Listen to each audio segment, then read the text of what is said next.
Now on Radio 4, we join Emily Knight for Flight of the Ospreys. This week we follow the migrating birds as they cross the wide Sahara. Pulled south by the lure of a warm West African winter, Britain's ospreys have left behind the hills of North Wales and the forests of the Scottish Highlands. You could not get a more treeless place. Travelling with them all the way is a team of biologists and filmmakers. They're visiting osprey nesting sites and meeting up with local ornithologists along the route, investigating why so few of these birds will make it back home to Britain. We went in there with knowing that desert storms, sandstorms are common. It is hard. It's a really hard environment. We couldn't imagine an osprey wanting to stop there. It's late October, and the conservation convoy, led by United Nations Ambassador for Migratory Species Sacha Dench, is heading south through Morocco, en route to the Sahara Desert. As the team drove on, it was getting drier, it was flatter, it was hotter, but this was a landscape that none of us had seen before. So it was actually quite exciting. It was one of the things we'd come for. But I think actually, whilst it is hard, it's still absolutely stunning. The priority for almost every migrating bird is to get past the Sahara as quickly and as efficiently as possible. That's why Sacha was so intrigued when she got a call from a fellow osprey fan in Norway. My name is Rune Aall, and I'm a Norwegian scientist in birds of prey, and I work on ospreys, satellite tracking ospreys. Rune has spent the last 10 years researching the migration routes of his local ospreys. He's attached satellite trackers to 11 of them, but they've suffered a pretty traumatic rate of attrition. The most problem is shooting, illegal shooting. So we have lost one in France, we have lost one in Nigeria, one in Burkina Faso, and probably one in Ivory Coast. Two of the trackers just stopped working. Two of the ospreys, they navigated wrong, so they ended up in the desert without any food, any water, and one ended up somewhere in Burkina Faso. We don't know what happened to it, and one in Mali. And that tracker is still working, but we can see it's laying behind two bushes. The problem is that that's a jihadist area, so we cannot obtain that tracker. So that's 10 Norwegian ospreys down and just one left. A female osprey by the name of Mrs. Rauer. Rune's been tracking her for 4 complete migrations, and he's become rather attached. She's an osprey with a lot of spirit. She's one of the birds that's been recorded actually rejecting a mate a couple of years into being a partner, which everybody thought was a bit unusual, and then found actually that the mate then became obviously quite ill. So clearly she rejected a mate that was ill, and then it eventually was killed by an owl of some kind. I guess she's an old osprey because she is kind of narrow when she's flying up and down to Western Sahara. If you see on younger ospreys, they kind of have a broad migration route, but this one is really, really narrow. So we think she's really experienced. According to the data from her satellite tag, Mrs. Rauer flew straight from the wetlands of France to one of the most inhospitable spots on Earth.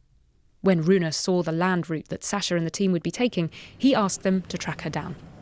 First of all, what we were given was basically a few points on a map. She spends her time on a section of the Sahara right near the coast. She seems to be fishing on a bay and then going in to feed and potentially to roost at night. So we basically sent the team a aerial image from Google Earth of the region and asked them to go out and find a series of bushes at this particular point and try and see if they could find Mrs. Rauer, what she's doing, where she's going, any threats in the area, etc. So that was the mission.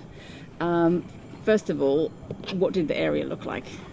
It was just solid desert, very few features. It was all just sand and rocks and very little greenery, no water in sight. Yeah, it was quite a desolate place. It was really off-road, like Matt said. It was like all the desert, but there were some piste, what they call off-road like tracks. So we decided to convoy 2 vehicles and head into the piste, and with the GPS and not really knowing where we're going except for like the compass, like, oh, it's a bit this way, a bit that way. And in the middle of the flat plain was this mound of sand that we could see that roughly correlated with where the GPS point would be.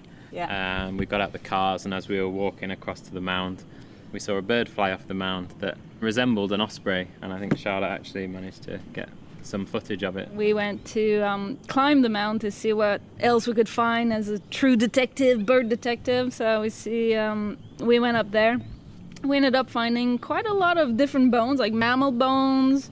Then we also found a lot of fish skeletons, like quite a few of them actually. The predominant fish bones look to be monkfish, and in lots of sites, monkfish are a fish associated with deeper waters, but actually they can be found in very shallow water if they're not fished out. It's likely that there is so little fishing pressure that there are actually monkfish in shallow water. Mrs. Rauer, wise old bird that she is, seems to have settled on the perfect wintering ground. It's dry and it's desolate, but she's got the pick of the finest monkfish to feast on. So whilst the team was celebrating the fact that they had gone there, they had found this bird, a couple of people had been left on the main road with the main vehicle. And whilst they were waiting, a police vehicle turned up and said that there was actually still, whilst it's not marked along the roads, there are still live landmines, they fear, around the area. This stretch of the Sahara is what the United Nations call a non-self-governing territory. For decades, it's been tussled over by Morocco and the Polisario movement. That makes it a peaceful spot for Mrs. Rauer, but a dangerous one for off-road conservationists. The Zolio message just said, make sure you follow your tracks back. There are a lot of landmines in the area. And then that's when, we were so hyped up and we've been running all up and down that mountain, excited to find the bird. And then now oh, danger. Mel, Matt and Charlotte made it back safely with their footage, and Rune in Norway was very pleased to hear that the last of his tagged ospreys was enjoying desert life. Yeah, I'm really excited that at least somebody has seen her area, because on Google Maps it's only sand, just sand everywhere, and it's kind of amazing that she can survive in such areas. She appears to be really, really strong, so hopefully we can have her for many, many years. Hugging the coast road, just like most of the young ospreys, Sacha and her team cross Mauritania and into Senegal and the beautiful colonial-era capital of Saint-Louis. The city is built on prime osprey country, where the Senegal River meets the Atlantic, creating a dynamic and fertile network of sandbanks and lagoons. The team spot 140 ospreys in just 2 hours, with the help of local ornithologist Jean-Marie Duprat. Jean-Marie is a French expat who's lived in Senegal for well over 30 years, very passionate about birds. Started in particular to be interested in the osprey when he realised the importance of the Senegal and the Gambia regions for the osprey. I explain to Europeans that we started this. We lost 3/4 of our bird species long before there was a decline in Africa. We don't want the same mistakes here. We don't want to lose wetlands like we've done in France. We shouldn't turn everything into large-scale farmland, where we've removed all the areas for birds and biodiversity. I'm not saying the Africans are doing it badly. I'm just saying that for the last 30, 40 years, the Europeans have provided a bad example. Donc, nous sommes au bord de la lagune de Nianing, qui est une lagune où viennent tous les ans des balbuzards. We're here at the edge of the Nianing Lagoon in Senegal. This is where osprey come to spend the winter. Unfortunately, it's entirely polluted by plastic, like many Senegalese wetlands. So he took us to a site called Mbodi, where there is always a Scottish bird, and they called Blue 195. Basically, he's got quite a large lagoon area to himself. It's got some trees, it's quite close to the coast, it's got some shallow areas, but he's surrounded by plastic. There is plastic in the water, there's plastic on the little islands. This osprey is obviously regularly eating fish, which are living surrounded by plastic. So what is the plastic load he's slowly picking up? All through the African section of this journey, fishermen have been a vital part of the story. In Morocco, they followed the osprey to find the best catch. In Mauritania, only locals are permitted to fish along great stretches of the migration route, leaving enough food for the ospreys. But Senegalese fishermen and the ospreys face a threat that's common to the rest of West Africa: foreign boats taking the fish. Une fois, un de mes amis m'a amené en mer parce qu'il y avait, il devait être 3 pêcheurs. One of my friends took me to sea for the first time because one of the fishermen didn't turn up, and he asked me to come with them. I was just 14 or 15 years old. And when I became a fisherman, well, for years I noticed what I called injustice, because I saw collisions between industrial fishing and small-scale fishing. No one ever reacted. Even if we complained to the state, they didn't take action. I was asked to go and speak to a man called Karim. We sat down and I said, so yeah, I've come to ask questions about fishing, local fishing. And he said, well, I started a fishing revolution, the first fishing revolution back in the 80s. To which I responded, well, revolution is a pretty big word. I'm talking about industrial boats, huge fishing boats from Europe and Asia. Spanish boats, Korean boats, Chinese boats. There were so many in Senegal. These boats depleted the Senegalese resources. That didn't seem to bother them. They destroyed equipment, and there are so many fatalities each year because of these boats. There were regular collisions between the big boats and the smaller boats. And he said sort of each year between 70 and 80 or sometimes more, Senegalese fishermen were killed. I just thought, you can't colonise me here in my own country. You can't come to my country, steal my resources, kill me, destroy my equipment and take my fish to Europe. So I called the fishermen and said, listen guys, the state's not going to solve this. We must do it ourselves in our own way. An eye for an eye. One night, sat round, managed to get together about 100 different fishermen who all agreed that they had to do something about this.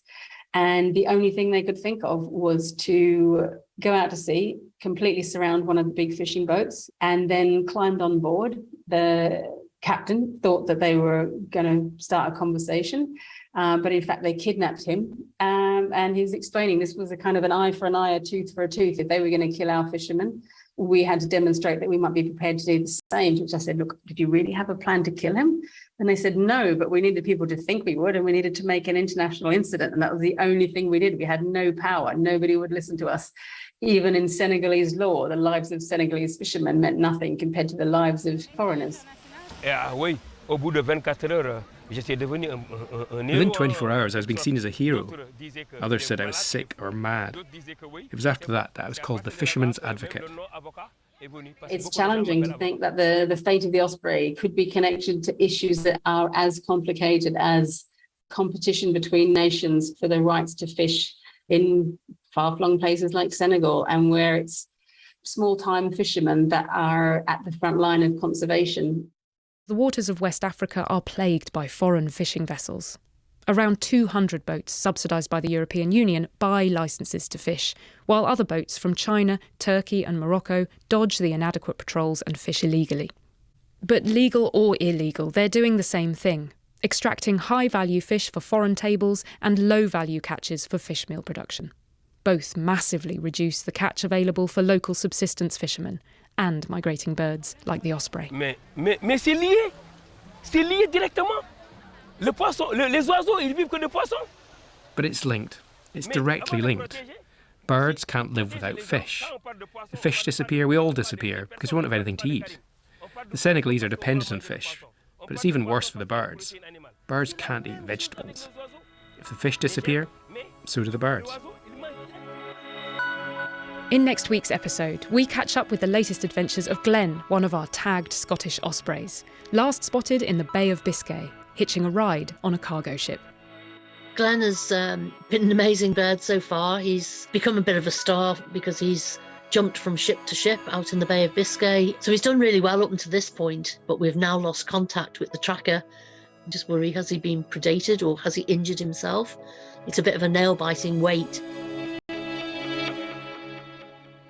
Flight of the Ospreys was presented by Emily Knight and produced by Alasdair Cross.